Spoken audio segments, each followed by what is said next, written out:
Hola a todos, mi nombre es Dolores Ayerdi, soy mediadora con especialización en conflictos comunitarios. Soy parte del equipo de colaboradores del Centro Internacional sobre Estudios de Democracia y Paz Social. Este video forma parte de un proyecto que lanzamos esta semana que tiene que ver con compartir algunas reflexiones y algunas herramientas para poder sobrellevar un poco mejor estos tiempos de aislamiento. Para que me conozcan un poco más, les cuento que mi actividad principal se desarrolla en la Defensoría del Pueblo de la Provincia de Buenos Aires, donde estoy a cargo de gestión de conflictos, y a partir de la pandemia por el coronavirus y de las medidas que dispuso el gobierno el día 20 de marzo, que tienen que ver con el distanciamiento físico preventivo y obligatorio, estuve pensando mucho acerca de cuál es el rol y cuál es la responsabilidad que nos cabe a los operadores de conflictos, teniendo en cuenta que dos de los grandes objetivos de la mediación comunitaria tienen que ver con la prevención de la violencia y con la recomposición de los vínculos sociales. Sobre todo para las personas que, como en mi caso, trabajamos en la prevención, en la gestión y en la transformación de los conflictos sociales desde dispositivos del Estado.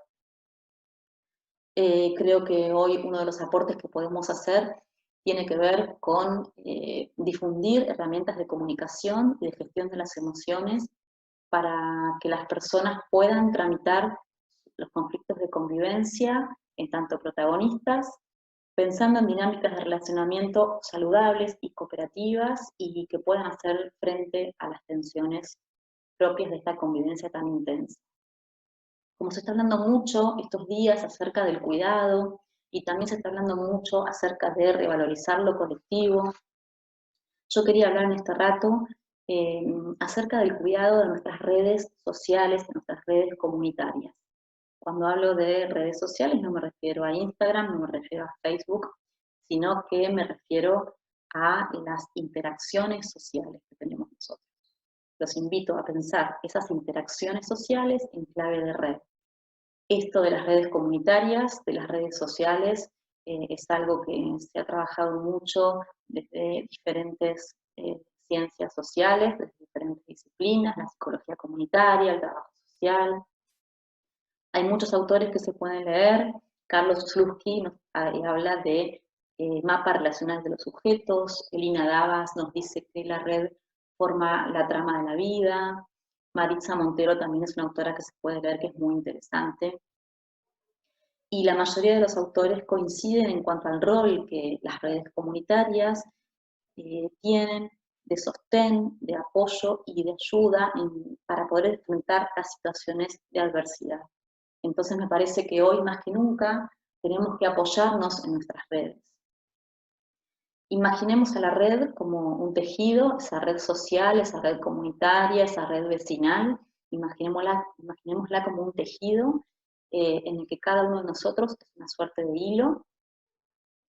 Ese hilo tiene su propio valor, tiene sus propios recursos, tiene su propia importancia, por lo tanto puede manejarse de manera independiente, tiene una existencia autónoma, pero a la vez se entrecruza con otros hilos, dando lugar a varias cuestiones.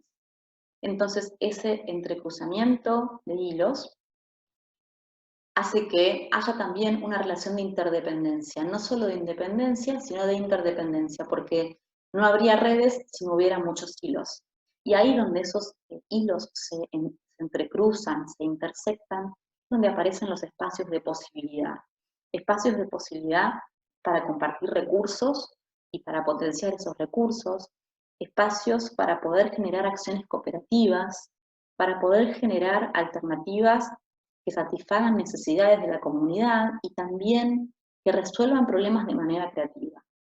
Las redes, de las que quizás no somos conscientes a veces, esas redes comunitarias, esas redes vecinales, pueden ser realmente elementos de sostén y de contención y de intercambio, pero para eso tenemos que cuidarlas. Yo por eso quería hablar hoy de esta metáfora del cuidado de la red en este sentido. El cuidado tiene que ver con un equilibrio de la tensión de los hilos. Si los hilos están demasiado flojos, no van a sostener, no van a contener.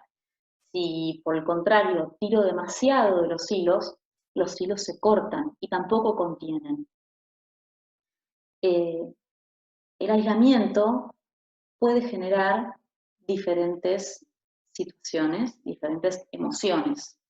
Hay angustia, hay miedo, hay incertidumbre, y todas esas emociones nos generan reacciones que a veces ni siquiera imaginamos que podemos llegar a tener. Me pasó el otro día, y les quiero contar esta anécdota porque hizo que pensar algunas cosas.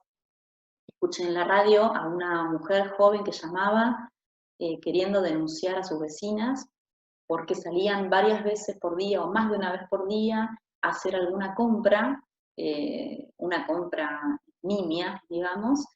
Entonces, la excusa era salir a comprar algo para poder violar la medida de aislamiento.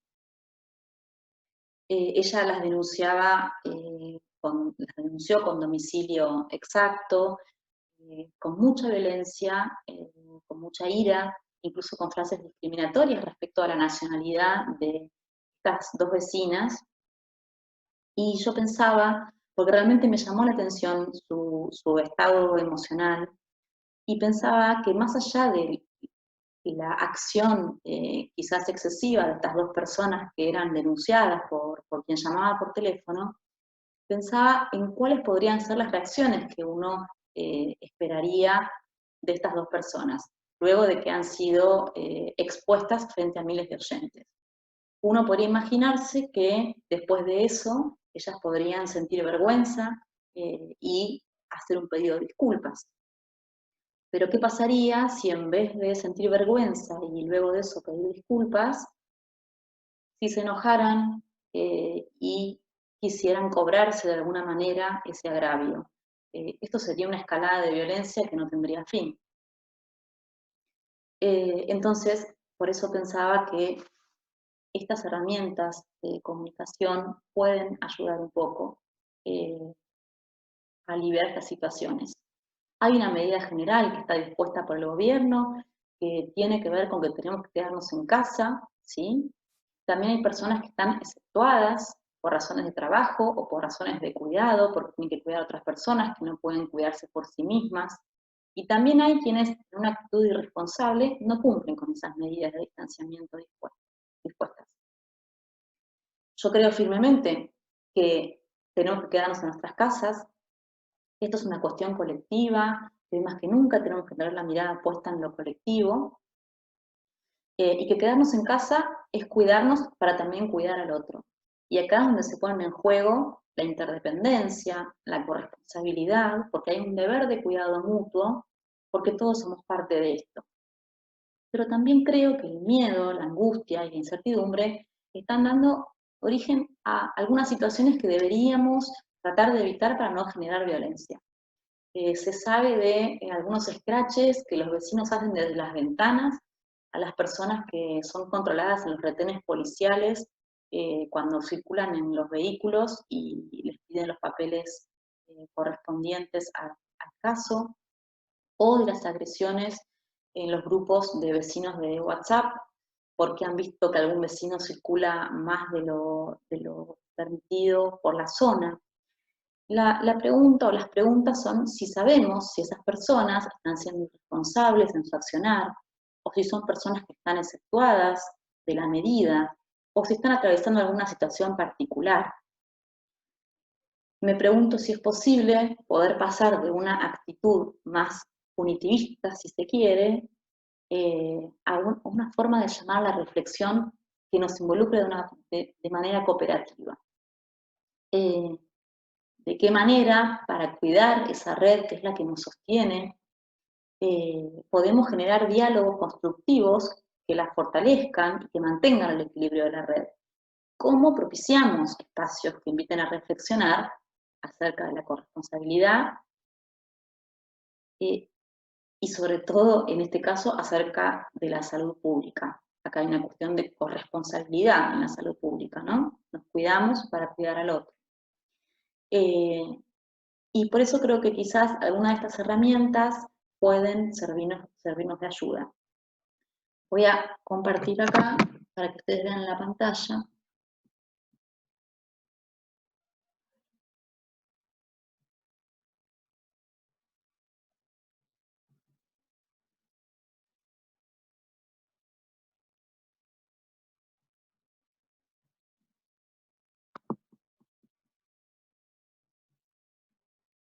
¿Está?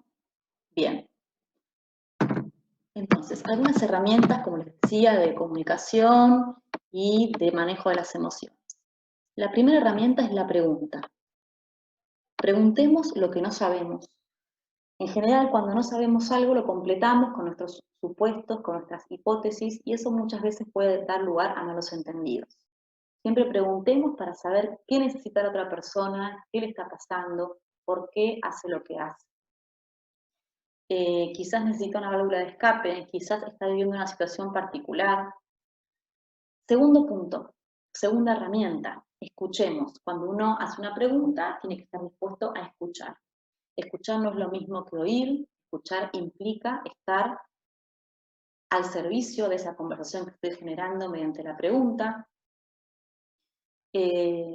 Demostrémosle al otro que lo estamos escuchando. ¿Cómo demostramos? Repreguntando, confirmando si comprendimos. Y si tenemos la suerte de poder tener esa conversación hoy cara a cara, quizás de ventana a ventana, o porque me encontré en la puerta del edificio, o porque me encontré con mi vecino en el almacén, podemos demostrarle que lo estamos escuchando mediante nuestro lenguaje no verbal, con nuestro cuerpo, con nuestra postura, con nuestros gestos faciales. Seamos asertivos.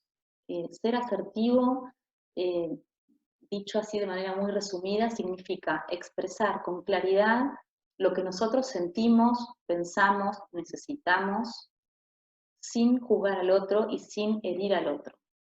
Para esto nos ayudamos de los mensajes yo o del lenguaje yo, que tiene que ver con hablar desde lo que nos pasa a nosotros, desde lo que me pasa a mí, sin herir al otro, otra vez lo mismo, sin herir al otro. Les voy a dar un ejemplo. Hay edificios que tienen terrazas que las están, tengo entendido que las están compartiendo, los vecinos se ponen de acuerdo en los horarios para compartirla y poder cada uno que lo necesita disfrutar un rato de un tiempo al aire libre para hacer ejercicio, para lo que sea. Imagínense que hay un vecino que utiliza por demás esa terraza y yo soy una de las personas que se siente perjudicada, porque es una cuestión de cooperación, porque todos estamos conviviendo en ese edificio y tenemos que compartir. No es lo mismo que yo le diga a ese vecino, sos un desconsiderado, por tu culpa yo no puedo hacer mis ejercicios diarios, a que yo le diga, para mí es importante poder ejercitarme todos los días y estar un rato al aire libre porque cuida mi salud mental. La reacción que van a tener esas dos frases en la otra persona no va a ser la misma. Y por último, el tema del manejo de las emociones. Hay un montón que se puede hablar de emociones, pero acá tengo que ser muy breve y lo que les voy a decir es que tratemos de pensar cuáles son las emociones que nos surgen frente a determinadas situaciones, cómo se traducen en nuestro cuerpo esas emociones, con qué nivel de intensidad y también tratar de aprender a identificar cuáles son las emociones de los demás. Esas son las herramientas que me parece que pueden ayudar.